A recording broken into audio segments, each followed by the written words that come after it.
Bien le bonjour. Alors ça fait quelques semaines déjà que j'ai pas publié sur cette chaîne YouTube. Je suis content de reprendre. J'ai bien profité de mes vacances cet été. C'était important. Ça m'était pas arrivé. En fait, les 7 premières années de l'agence, j'ai pas pris de vacances. Et là, depuis 2 3 ans, je commence à déconnecter un petit peu, mais à coup de 3 4 5 jours, 7 jours max. Et là, je me suis fait plaisir. Pendant 2 semaines au Portugal, je me suis vraiment bien déconnecté. J'en ai profité. Mais je suis ravi de revenir pour préparer la rentrée, pour vous aider à préparer votre rentrée aussi. Ça m'a manqué en réalité. Et donc pour reprendre ces vidéos, on va commencer dans un contexte un petit peu inhabituel parce que, alors après le Portugal, je suis rentré chez moi à Montréal et là je suis actuellement à Las Vegas. Donc pour ma nouvelle session chez Alex Hormozy à Quition.com, donc mon coach américain, il a une chaîne YouTube, tout le monde parle de lui en ce moment parce qu'il a fait le lancement de son livre il y a 3-4 jours. Il a fait plus de 3 500 000 ventes de son livre en 48 heures et encaissé plus de 100 millions de dollars en 48 heures. C'est une dinguerie. Donc tout le monde parle de lui en ce moment. Donc nous, on y était à peu près au même moment. C'est drôle, on a pu avoir quelques informations de l'intérieur. C'était bien intéressant. Je vous en parlerai dans une vidéo un peu plus longue que je ferai à mon retour à Montréal. Mais bref, très cool. Et donc je profite de ce contexte pour déjà reprendre le contenu en vous partageant. Alors ça va être très, très à chaud, hein. Là, on est le matin, le lendemain de la session. Vous allez voir, je vous avais tourné une intro hier soir, mais en fait, j'étais tellement explosé de fatigue après cette journée-là que je me suis dit, je vais refaire ça au clean ce matin, mais je vous mettrai des passages parce que je suis avec Maxence qui a une agence et avec Justine qui forme des milliers et des milliers de personnes à devenir community manager, donc qui sont tous les deux dans notre écosystème. Je leur ai demandé hier soir, pendant l'autre intro, de me partager un peu ce que eux retenaient de plus important de la session chez Hormozy aujourd'hui. Et donc, je vous remettrai au montage quand même ce qu'ils ont dit dans la vidéo. Mais bref, donc là, je reprenais un petit peu le contenu avec tout ça. Et donc, dans cette vidéo, je vais vous faire un débrief très rapide de ce que j'ai retenu de la session d'hier. Enfin, ce que j'ai retenu. Des conseils principaux qui m'ont sauté aux yeux hier pendant la session. Parce qu'à chaque fois, je reçois une tonne de conseils, mais il y a certains des conseils qui vraiment me résonnent dans la tête et que j'ai envie de vous partager tout de suite. Et puis ce que je ferai, c'est qu'à mon retour à Montréal, je ferai une vidéo plus structurée avec vraiment tous les bons conseils pour optimiser vos ventes et votre prospection en tant qu'agence d'après l'équipe de Alex Hormozy. Parce que vraiment, j'étais focus entièrement sur la vente, la prospection, la génération de leads et le closing. Et donc forcément, c'est une grosse thématique que je pense vous aimez beaucoup. Donc je vous ferai une grosse vidéo sur le sujet, bien structurée et bien clean. Mais là, je voulais vous partager voilà, à la volée quelques conseils que j'ai reçus et que j'ai beaucoup aimé. Bon, au passage, comme d'habitude, si vous voulez de l'aide avec votre prospection, ci-dessous en description, gratuitement, vous trouverez le pack prospection.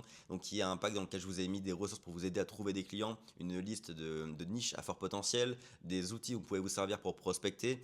Bref, allez voir, c'est gratuit et ça va vous aider. Et également, si vous voulez avoir l'avis de mon équipe et de moi-même sur votre business, votre prospection, si vous voulez nous présenter un peu votre méthode actuelle de prospection et savoir ce qu'on en pense, est-ce qu'on pourrait vous conseiller pour améliorer les résultats, et ben là encore en description gratuitement il y a un call que vous pouvez réserver, il y a un lien, hein, vous cliquez dessus, vous réservez votre call et directement vous aurez une demi-heure avec mon équipe et moi et on pourra vous donner notre avis sur ce que vous faites actuellement et comment augmenter vos résultats.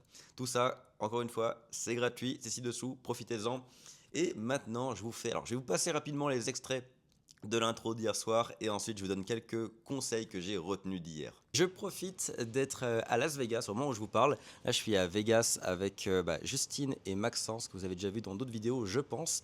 On sort d'une nouvelle session chez Hormozy et je me suis dit que j'allais commencer cette reprise des vidéos avec un débrief de ce que j'ai pu apprendre comme bon conseil pour créer et pour scale une agence. Et avant d'aller dans ma chambre et de mon côté pour vous faire cette vidéo, je me dis que vu que je suis avec Justine et Maxence, je vais en profiter pour leur demander leur avis. Parce que Justine, vous le savez peut-être, mais donc Justine Roy Jutoun sur Instagram, elle forme des milliers de community managers, donc elle est experte aussi en vente de services, hein, à devenir freelance et savoir vendre ses services. Et puis Maxence, bien sûr, il a une agence à succès en France, donc ils sont très bien placés pour nous donner eux aussi leurs conseils. Donc avant d'aller de mon côté, on va leur demander à eux ce qu'ils en pensent. On va commencer par Justine. Justine, pour quelqu'un qui veut être freelance, ah tiens, je te passe la caméra, tiens, le micro, la caméra. Pour quelqu'un qui veut vendre ses services, community management, création de site web, ads, quels sont les meilleurs conseils que tu as pu retenir de la session d'aujourd'hui? Oh, des trucs applicables. Un truc applicable. Je pense que c'est quelque chose qui s'applique à tous les business et moi qui m'a fait vraiment gagner du temps. C'est en gros la manière dont même ils nous amènent la session là de VAM et toute la préparation qu'il y a derrière, c'est-à-dire se fixer des objectifs. Et de base, moi je sais que je me fixais pas d'objectifs et depuis que je sais où je vais, bah, ça m'aide clairement à pouvoir fixer les objectifs chiffrés, en gros quantitatif et qualitatif.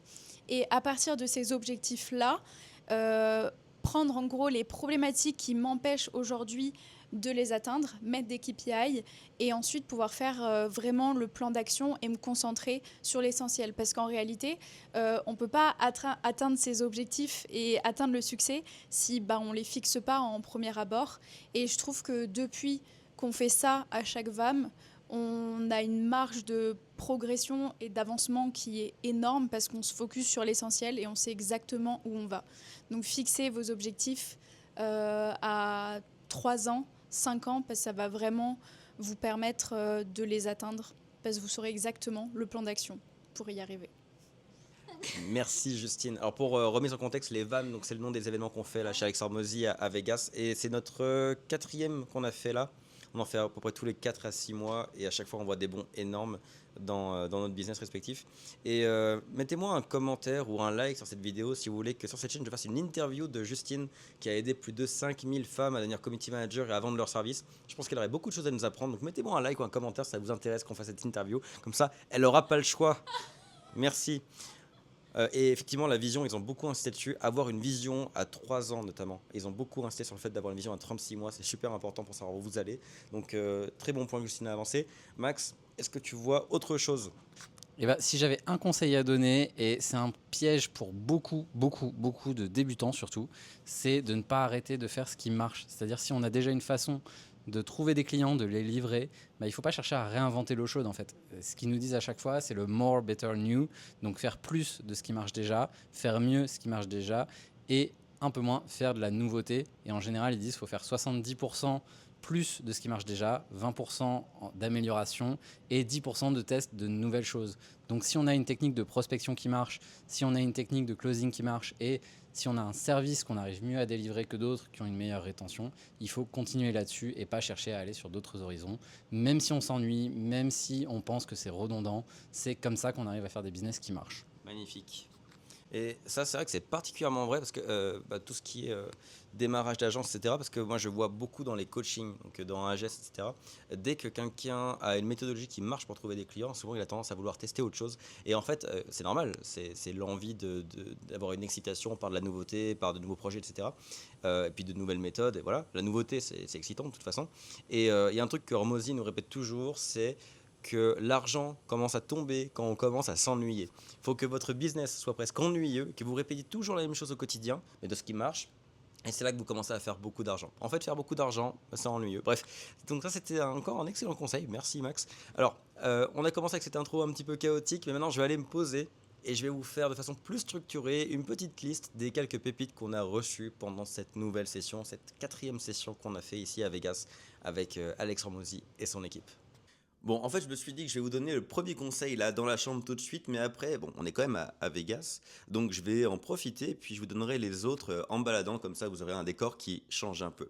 Alors le premier conseil va être assez court parce qu'il est très simple et très efficace, c'est que l'équipe d'Hormozy, ils ont fait des recherches et statistiques parmi leurs clients, et la moyenne qu'ils ont trouvée, c'est que pour chaque 3 reviews, donc chaque 3 témoignages partagés, il y a un nouveau client qui tombe. Et ça veut dire que vous pouvez avoir accès à, en gros, 25% de plus d'acquisition clientèle sans avoir à prospecter plus. Simplement en exploitant mieux les ressources que vous avez déjà actuellement à disposition. Parce qu'aujourd'hui, la réalité, c'est que je vois des agences toute la journée et au moins 90% d'entre elles n'a jamais demandé de témoignage à un client. À part peut-être un Google Review de temps en temps, et encore c'est rare, mais 90% des agences que je vois au quotidien ne demandent pas de témoignage client, ne demandent pas alors, de témoignage texte, et encore moins de témoignages vidéo exploitables et qui peut être diffusé. Et en fait, ça veut dire qu'aujourd'hui, si vous avez déjà des clients, même des premiers clients, vous avez sous la main les actifs, les ressources nécessaires pour simplement, derrière, avoir des clients qui tombent en automatique. On parle quand même d'une hausse énorme de chiffre d'affaires sans faire de vente ou de prospection supplémentaire. Donc bref, c'est quelque chose vraiment à exploiter. Et donc forcément, ce qui est important ici, donc, c'est non seulement la collecte, donc aller collecter des témoignages, que ce soit écrits ou vidéo. Honnêtement, peut-être que vous avez peur que votre client vous dise non. La réalité, c'est que ça marche. Moi, je l'ai fait trop tard. Je l'ai fait au bout de 3 ou 4 ans avec mon agence. Mais quand on a commencé à le faire, on a fait des témoignages vidéo avec nos clients. Honnêtement, 100% des clients ont dit oui. Quand les clients sont contents du service, honnêtement, ils sont heureux de donner leur avis et de le diffuser. Donc, foncez, n'ayez pas peur d'aller collecter les témoignages. Et une fois que vous les avez collectés, la diffusion est extrêmement importante. Parce que ça aussi, c'est un truc que je vois, des gens qui collectent des témoignages, qui les mettent dans un Dropbox et qui les oublient. Mais le truc, c'est qu'un témoignage n'est valable que si vous le diffusez. Il n'agit, il ne vous rapporte des clients que si vous le diffusez. Donc, quand vous avez un témoignage, écrit, vidéo, peu importe, diffusez-le sur toutes vos plateformes. Si vous avez un site web, évidemment, diffusez-les sur votre site web, mettez-les sur la première page. Quand vous avez un LinkedIn, un Instagram, etc., diffusez-les. Si vous avez un blog, vous pouvez mettre le témoignage dessus et en dessous mettre une étude de cas du client en question. Mais vraiment, collectez les témoignages, oui, mais aussi diffusez-les à votre échelle maximale. Partout où vous le pouvez, vous les diffusez et vous verrez vos ventes augmenter sans avoir à prospecter davantage. Donc l'autre conseil que je voulais vous partager, en fait c'est un fondateur d'agence qui a posé cette question au directeur des ventes de Alex Hormozy et qui lui a demandé comment faire pour augmenter le taux de conversion lors des closings qu'il fait dans son agence. Et en fait on s'attendait à une réponse purement sales, donc vraiment avec des techniques de conversion, etc. Et c'est pas du tout ce qu'on a reçu. En fait à ce moment-là, le directeur des ventes nous a parlé de la puissance de l'image de marque. Et en fait pourquoi il nous a parlé de ça? Parce que il nous a expliqué qu'il y a un truc qui le dérange un peu avec le monde de l'agence et que je trouve parfaitement vrai. Alors lui, il parle du marché américain, mais c'est la même chose en France selon moi. C'est que dans les agences, on se sert très peu de l'image de marque pour closer, pour convertir. Pourquoi je vous parle de ça? Parce qu'en fait, votre image de marque, elle joue énormément dans la confiance qui est instaurée avec votre prospect et donc dans les chances que vous avez de convertir votre deal, de closer votre rendez-vous. Et le truc, c'est que dans les agences, on parle beaucoup de marketing, c'est des conseils qu'on donne à tous nos clients, mais on se les applique, en fait, on se les applique très peu. Je vois très peu d'agences, même, et j'en vois passer toute la journée, en France ou ailleurs, qui ont des vraies images de marque. Et alors, je parle pas ici d'un nom et d'un logo et d'un site web, ça, tout le monde en a, mais je parle d'une image de marque où la marque a une connotation et dégage de l'émotionnel. Par exemple, quand on parle de Nike, de Starbucks, de Apple, généralement, il y a une connotation derrière ces marques et quand on parle de ces marques-là, immédiatement, quand on évoque leur nom, on a dans l'esprit des qualificatifs, on a des valeurs, on a des idées, on a des émotions qui sont générées par ça, parce qu'ils nous ont éduqués à associer leur marque avec certaines idées. Et en fait, il y a très peu d'agences qui font ça aujourd'hui sur le marché français ou même américain. Et selon lui, ça, c'est une des plus grosses opportunités que vous avez pour vous démarquer de vos concurrents et pour augmenter vos conversions. Et donc, comment est-ce qu'on crée une marque forte quand on est une agence? Parce que forcément, c'est pas facile à faire. Comment est-ce qu'on s'y prend? Alors, selon lui, il y a 3 ingrédients. Le premier ingrédient, c'est le storytelling. Alors ça, typiquement, c'est un truc que je ne vois jamais dans les agences et que j'ai jamais fait non plus. Je vais être honnête avec vous. Moi-même, j'ai pas une image de marque qui était très costaud avec mes agences et je me suis très peu servi de tout ce que je vais vous partager là.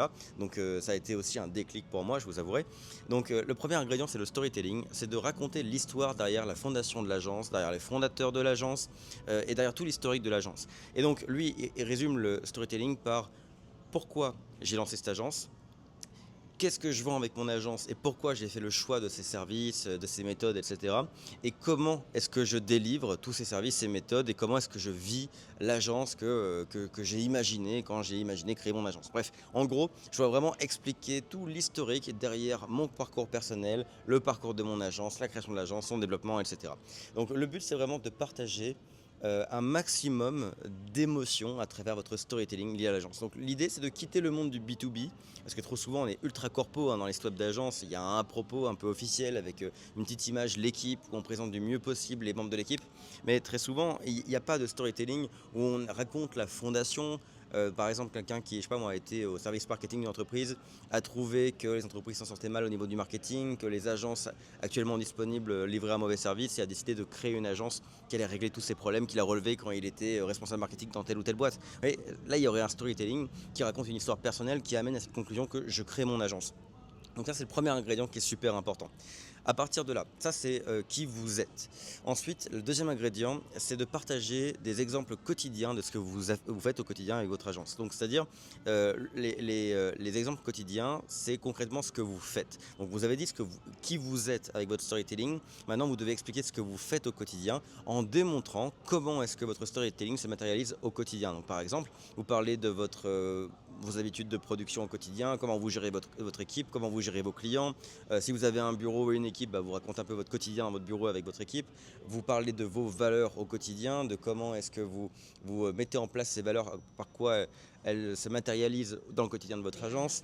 Comment est-ce que vous communiquez et vous gérez vos clients.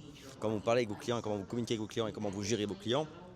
Bref, tout ce que vous faites comme action concrète au quotidien, ça c'est le deuxième ingrédient et vous le partagez. On va voir après comment est-ce qu'on le partage. Mais du coup, donc, dans le premier ingrédient, vous expliquez qui vous êtes. Ensuite, vous expliquez ce que vous faites. Et enfin, le troisième ingrédient, c'est de venir prouver tout ça avec une validation externe. Alors, une validation externe, qu'est-ce que c'est? C'est typiquement un témoignage client dans lequel on va pouvoir lire que ce que vous êtes et ce que vous faites, ce que vous avez prétendu être, ce que vous prétendez faire, eh bien même les clients le ressentent. Donc, par exemple, si vous dites que dans votre storytelling, j'ai monté mon agence parce que quand j'étais responsable marketing dans telle boîte, je me suis rendu compte que les agences nous traitaient mal, ne se tenaient pas au courant de comment ça avançait de notre côté, il n'y avait pas de communication. Voilà, vous racontez tout ça.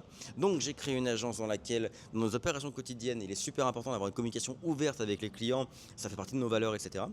Il faut qu'on trouve un témoignage client qui dit « J'ai adoré bosser avec telle agence parce que la communication est ouverte, contrairement à toutes les autres agences, avec eux j'ai l'impression d'être écouté ». Vous voyez? Et quand vous avez tous ces trois ingrédients qui sont parfaitement alignés et qui se valident les uns les autres, et bien là vous avez la fondation pour une bonne marque. Et donc si derrière vous diffusez tout ça suffisamment longtemps et suffisamment, vous allez vous créer une marque ultra puissante qui va closer, convertir à votre place. Vous n'aurez même plus besoin de faire des rendez-vous de vente carrément. Vous aurez des clients qui veulent absolument travailler avec vous parce qu'ils voient cette image de marque, ces trois ingrédients de l'extérieur et veulent absolument en profiter eux aussi. Et donc comment est-ce qu'on fait pour diffuser tout ça et pour bâtir cette image de marque?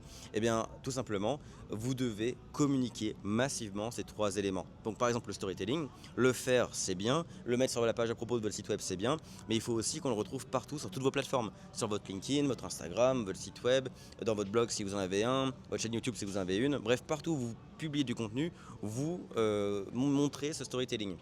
Et je ne parle pas simplement de rédiger des bios, etc. Je parle aussi de le montrer à travers vos posts. Donc par exemple, si vous publiez 3 fois par semaine sur LinkedIn, ce qui est un truc que je conseille souvent, eh bien dans vos posts, il faut que vous fassiez référence régulièrement à ce storytelling. Donc vous pouvez raconter comment optimiser les conversions d'un site web avec un sujet vraiment purement expertise, mais le mettre dans un contexte où vous racontez quand j'étais dans telle entreprise et que je gérais le site web, on avait eu un gros sujet sur les call to action. Et voici ma conclusion. Et là, vous racontez votre expertise sur les call to action. Oui, bon, là, c'est un exemple un peu à l'arrache, mais c'est pour comprendre que vous allez habiller vos posts dans votre dans un package qui est en fait votre storytelling. Et c'est comme ça que tous les jours, tous les 2 jours, vous faites un petit rappel d'une nouvelle partie de votre storytelling. Et donc, dans les opérations quotidiennes, etc., c'est la même chose. Vous pouvez raconter une étude de cas sur votre post LinkedIn, dans un post LinkedIn. C'est ce que je conseille souvent aussi, de faire des études de cas régulières pour que les prospects se visualisent quand ils viennent voir votre profil LinkedIn. Et dans cette étude de cas, vous pouvez raconter comment vous y êtes pris au quotidien avec ce client, ce qui va venir illustrer les exemples quotidiens dont je vous parlais précédemment. Et puis bien sûr, vous partagez des reviews clients dès que vous en avez. Et ça, on a vu que ça pouvait aussi vous aider à trouver des clients. On l'a vu dans le premier conseil que je vous ai partagé.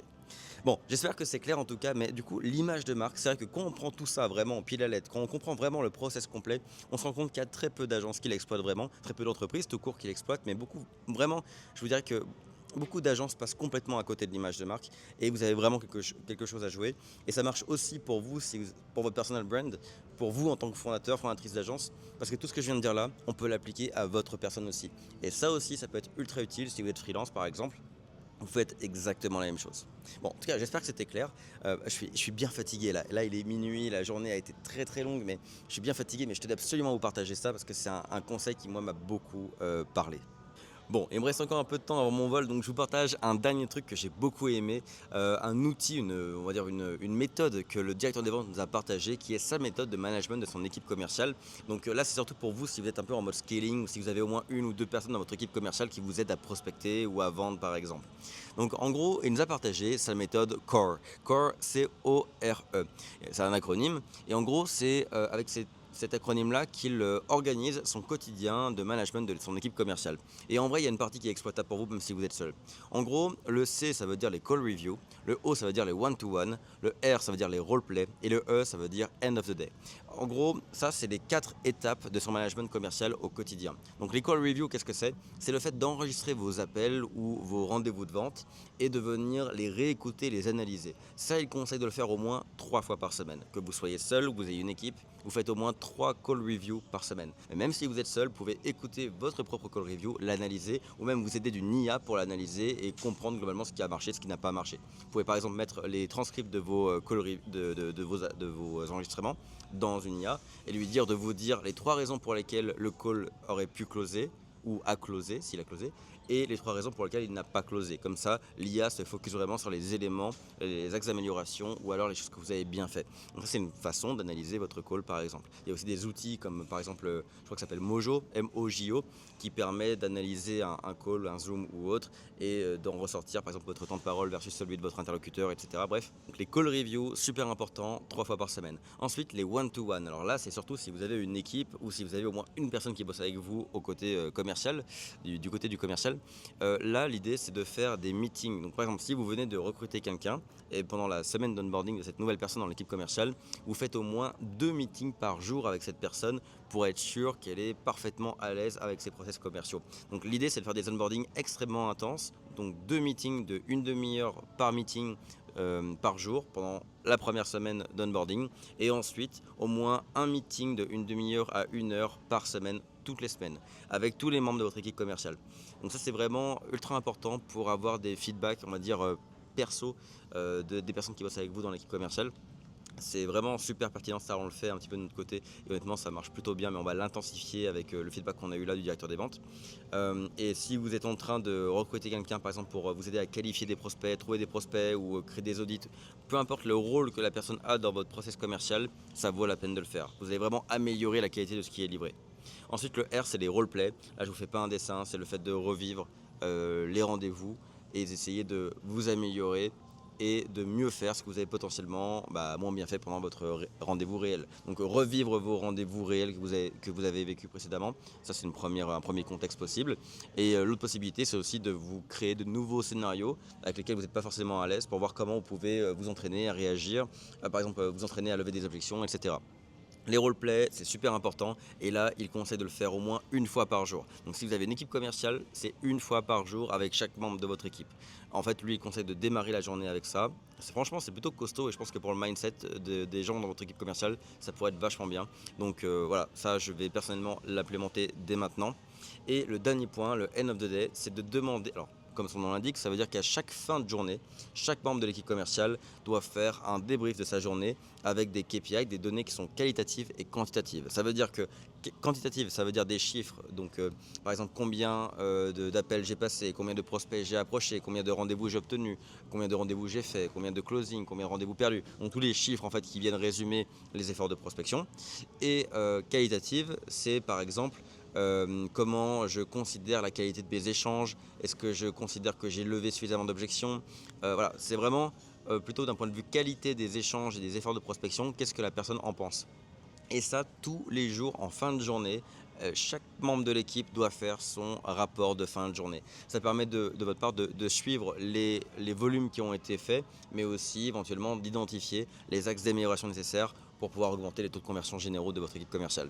Et ça, même si vous êtes seul, je vous invite à le faire parce que honnêtement, ça vous pousse à avoir un cadre et en plus un cadre qui restera là quand vous allez plus tard embaucher des gens pour vous aider au commercial. C'est bien d'avoir déjà les bons process en place. Et si vous êtes seul, vous mettez votre propre cadre, vous vous obligez chaque jour à mettre votre petit débrief. Vous pouvez le faire dans un Excel, peu importe. Mais vraiment, ça, je pense que tout ce qu'on a dit là, ça peut être sympa de le faire même si vous êtes seul. Et même si vous êtes seul, vous pouvez aussi faire des roleplays. Par exemple, si vous faites partie d'un coaching comme encore une fois AGS, je fais de la promo pour AGS parce qu'honnêtement, c'est, je pense, le meilleur coaching si vous voulez monter votre agence ou être freelance et avoir du succès en tant que freelance.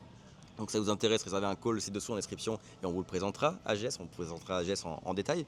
Donc si vous êtes membre d'un coaching ou autre, trouvez quelqu'un d'autre, un autre freelance ou un autre fondateur d'agence par exemple, et organisez-vous tous les jours un roleplay. Démarrez, si vous êtes tous en mode prospection et que vous êtes tous les deux membres de AGS, vous pouvez vous mettre d'accord pour que tous les matins à 8h30, on se fait une demi-heure de roleplay avant de démarrer notre journée de prospection. Et même si vous n'avez pas d'équipe, vous pouvez mettre tout ça en place. Et puis tout ce que j'ai dit là, toute la structure core, vous pouvez la mettre en place avec un partenaire ou un pote ou quelqu'un d'autre qui lance son agence si vous n'avez pas d'équipe. Mais en tous les cas, je pense que cette matrice core, vous devriez absolument l'implémenter, soit sur une base quotidienne, soit sur une base hebdomadaire au minimum pour certaines des tâches de la matrice. Donc en tous les cas, implémentez-la et testez et vous verrez vos résultats augmenter, j'en suis absolument convaincu. Moi en tout cas, je vais le suivre à la lettre et je vous ferai un petit feedback de ce que ça donne parce que j'aime bien vous faire des petits suivis de ce que je mets en place et de ce que ça donne en termes de résultats concrets. Donc je vous ferai un feedback là-dessus aussi. Bon, sur ce, l'heure de mon embarquement approche. Donc, écoutez, j'espère que ce rapide débrief vous a plu. Et puis, je vous dis à très rapidement pour une prochaine vidéo plus structurée sur le sujet. Je vais aussi reprendre les conseils un peu classiques sur YouTube comme d'hab. N'hésitez pas à me dire en commentaire ci-dessous les problématiques que vous aimeriez que je traite dans les prochaines vidéos. J'ai aussi prévu des interviews, etc. Mais dites-moi ce que vous aimeriez voir pour cette fin d'année 2025 sur la chaîne. Et sur ce, écoutez, je vous dis à très vite pour une prochaine vidéo.